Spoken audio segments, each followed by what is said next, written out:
guys, 1 bar yan. 1 bar. Ito ba? Yeah, 69. 69.90. Guys, magas tayo.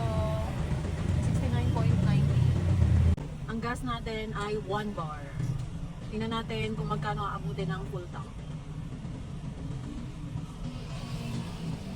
So guys, minimum 1K lang daw. Ayan lang nagas namin. Hindi pwedeng mag full tank. Bawal. Dito na lang, sir. Ayan po. Opo.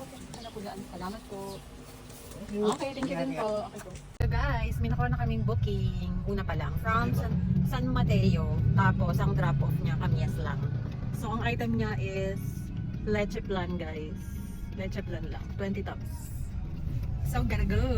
K9. Drop-off, guys. Baba natin yung leche plan.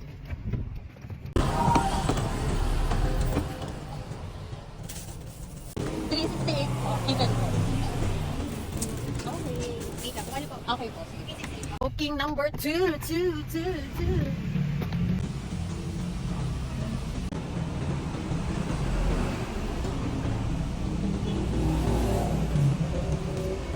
Yung payment po kay Nano.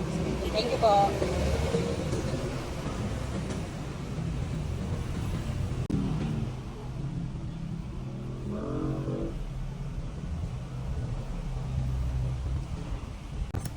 Likod pa.